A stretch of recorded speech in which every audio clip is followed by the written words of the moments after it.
السلام علیکم ورحمۃ اللہ وبرکاتہ۔ خرید و فروخت میں دھوکہ دینے کی غرض سے بھاؤ بڑھا چڑھا کر نہ کرو تاکہ دوسرا شخص لے نہ پائے یا اس کا نقصان ہو۔ یہ حدیث صحیح مسلم کی ہے، جس کے راوی ابو ہریرہ رضی اللہ تعالی عنہ ہیں، اور یہ ایک مشہور حدیث ہے۔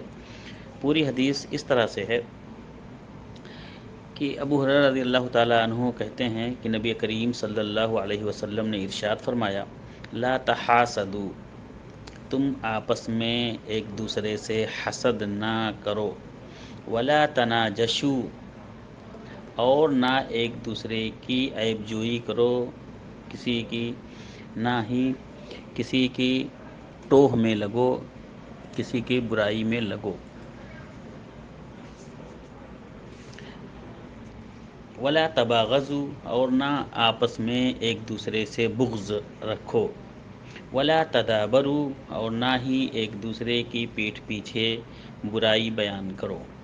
ولا یبیع بعضکم علی بیع بعض، اور نہ ہی ایک دوسرے کی بیع پر دوسرا بیع کرے، یعنی کوئی شخص کوئی سامان خرید رہا ہو تو دوسرا آدمی جائے اور اس سے زیادہ پیسہ دے کر وہ سامان خود خریدنے لگے، یا بھاؤ بڑھا دے تاکہ وہ خرید نہ سکے، یا بھاؤ بڑھا دے اس لیے تاکہ جو خرید رہا ہو شخص اس کا نقصان ہو جائے، اس کا نقصان کرانے کے لیے، تو یہ جائز نہیں ہے۔ وکونوا عباد اللہ اخوانا، اور آپس میں بھائی بھائی بن کر رہو، اے اللہ کے بندو آپس میں بھائی بھائی بن کر رہو۔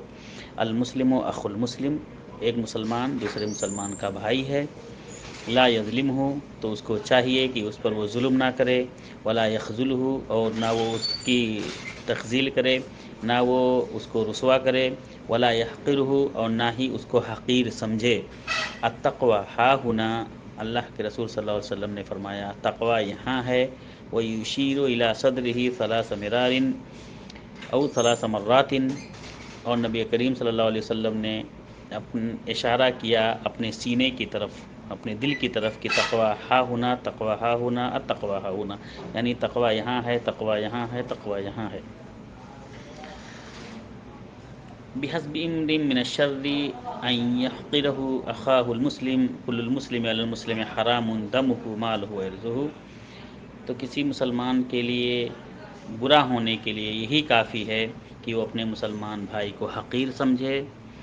ہر مسلمان پر دوسرے مسلمان کے لیے اس کا خون، اس کا مال اور اس کی عزت حرام ہے، یعنی مسلمان کو جائز نہیں کہ کسی مسلمان کو قتل کرے، یا اس کے مال پر حملہ کرے، یا اس کی عزت پر حملہ کرے، یہ بالکل ہی درست نہیں ہے۔ السلام علیکم ورحمۃ اللہ وبرکاتہ۔